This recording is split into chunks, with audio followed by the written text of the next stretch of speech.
అండి. ఇక ముందుగా పుల్లారావు గారిని అడుగుదాం. పుల్లారావు గారు, ఇప్పుడు కర్ణాటకలో ఓట్ల చోరీ ఆరోపణలు అనేవి రాజకీయ వ్యూహమా లేకపోతే నిజంగా సమస్య ఉందంటారా? ఏం చెప్తారు? ఒకటి ఇది ఉన్నదంటే ఇందాక మిత్రుడు మాట్లాడినట్టుగా ప్రూఫ్ కావాలి. ఒకటి అంత ఎలక్షన్ చోరీ అంతా మంచిదే, తప్పు కాదు. ఎందుకంటే మనం జాగ్రత్తగా ఉండాలి.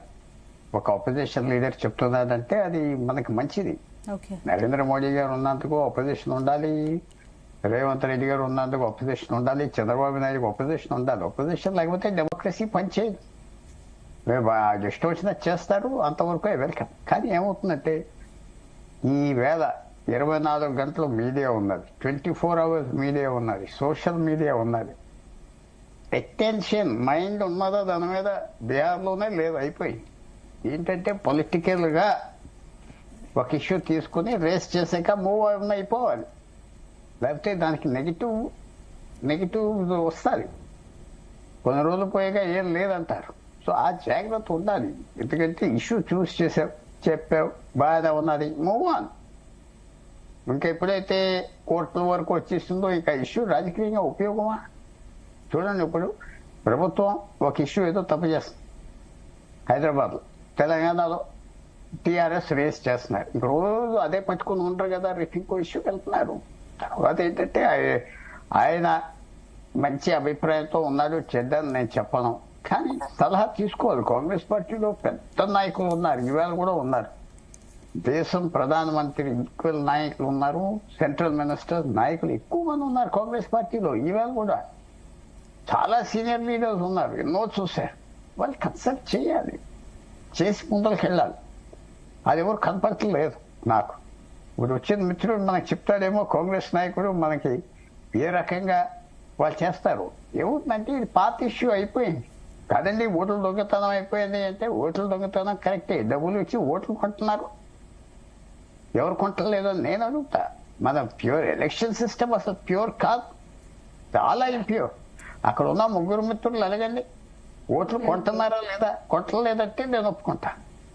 కొంటున్నారు. అంటే పుల్లారావు గారు, ఇప్పుడు కర్ణాటకలో వేలాది ఓట్లను నకిలీ లాగిన్ల ద్వారా తొలగించారని రాహుల్ గాంధీ ఆరోపిస్తున్నారు. ఆన్లైన్ లో ఓట్లను తొలగించడం అసలు సాధ్యమంటారా? పాసిబుల్. ఎందుకంటే అక్కడ కర్ణాటకలో 224 ఎమ్మెల్యేలు ఉన్నారు. 224 ఎమ్మెల్యేలు ప్రతి కాన్స్టిట్యున్సీ పోటీ చేసేది ఎక్స్ఎమ్మెల్యే, ఎమ్మెల్యే.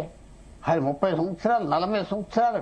మీకు ఆశ్చర్యపోతారు, 60 సంవత్సరాల నుంచి నెగ్గిన ఎమ్మెల్యే దేవన్గిరిలో ఉన్నారు, 92 ఏళ్ళ మనిషి. కాంగ్రెస్ 62 సంవత్సరాల ఎమ్మెల్యే, 65 సంవత్సరాల. అలాంటి వాళ్ళు ఓటు చోరీ అవుతుందా? ఒప్పుకుంటారా? ప్రతి ఓటర్ తెలుసు వాళ్ళకి. అది మన చేయిలో ఏమున్నదో మనకు తెలిసినట్టుగా తెలుసు. ఎందుకు అవుతుంది?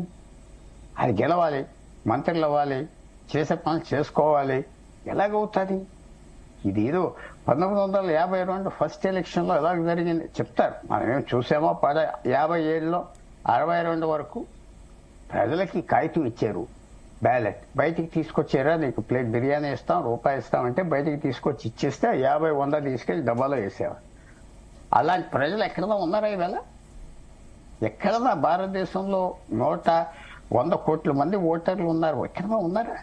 సో నేనేమంటున్నానంటే రేస్ చేయటం చెడదు కాదు, ప్రూఫ్ చాలా కష్టం. అండ్ ఎవరికాలు చూసుకుంటా తర్వాత ఇష్యూలో చేదొచ్చేస్తాడు. రోజు చెప్పగానే చేదొచ్చేస్తాడు. ఇప్పుడు బీహార్లో ఇష్యూ అయిపోయింది కదా, ఇంకెవరు పట్టించుకోవట్లేదు. కూర్చోరి ఎక్కడ ఏంటనో డ్రామాగా అయిపోయింది, ఇంకా మళ్ళీ వెళ్ళి చెప్తే ఎవరు వినరు. అందువల్ల ఆలోచించుకోవాలని నేను చెప్తున్నా. తర్వాత మన ప్రజాస్వామ్యమే దొంగతనం అయితే ఏం మిగిలింది ఇంకా మన ఇంటికాడ? ప్రజాస్వామ్యమే గొప్ప మన భారతదేశం.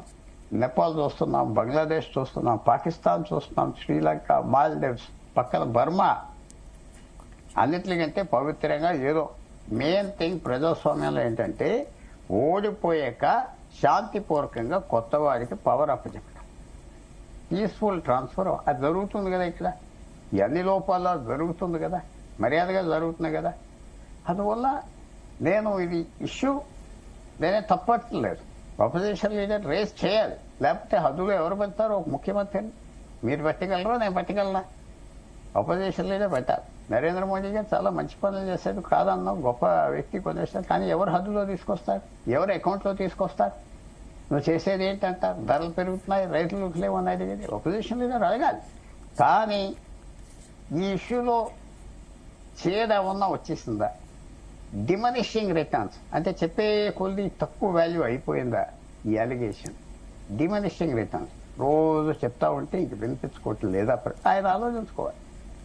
ఆ డిమినిషింగ్ రిటర్న్స్ ఆ లైన్ రాకుండా చెప్పేసి వెళ్ళిపోతే అయిపోయింది. ఇప్పుడు అక్కడ ఎవరైనా పోటీ చేసిన వ్యక్తి ఉంటే ఎమ్మెల్యేకైనా అన్ని ఓటర్లు ఎక్కడున్నాయో తెలుసుకుంటారు, ఉంటాయి, కలుపుతారు, తీస్తారు, అందరికి తెలిసిందే. సో ఇది కొంచెం నేను ఈ ఇష్యూ అంత ఉపయోగమా? ఎందుకంటే దేశంకి ఉపయోగం లేదు, ఒప్పుకోరు. ఇంకంతా దొంగతనం అంటే కష్టం. జడ్జెస్ అంతా మంచోళ్ళు కాదు, వాళ్ళు మంచోళ్ళు కాదు, వీళ్ళు మంచోళ్ళు కాదు అంటే ఇంకేం మిగలు దాకా. సో ఆలోచించుకోవాలని నేను భావిస్తాను. రైట్. ఇక జితేందర్ గారు, ఇప్పుడు గతంలో ఫేక్ ఓట్లు చేర్చారని ఆరోపించిన రాహుల్ ఇప్పుడు కాంగ్రెస్ సానుభూతి పరుల ఓట్లు తీసేశారని ఆరోపిస్తున్నారు. అసలు ఏంటి ఎన్నికల సంఘంలో ఏం జరుగుతోంది, ఏం చెప్తారు?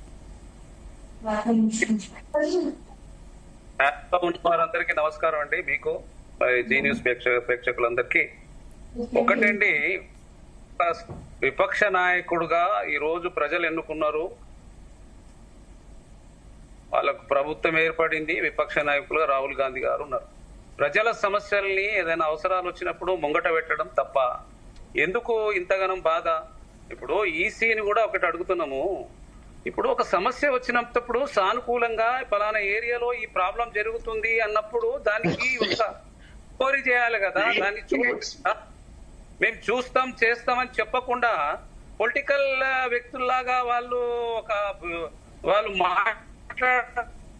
అనేది కొంత బాధాకరం ఉన్నది. ఆ విషయం అయితే నేను ఖండిస్తున్నాను. ఎందుకంటే పరిశూ చేయాల్సినటువంటి ఎలక్షన్ కమిషనరు మీటింగులు పెట్టి, ప్రెస్ కాన్ఫరెన్సులు పెట్టి, మీరు ఇది చేయండి అది అంటే సమస్య అక్కడ ఉందండి, వెళ్ళండి, చూడండి.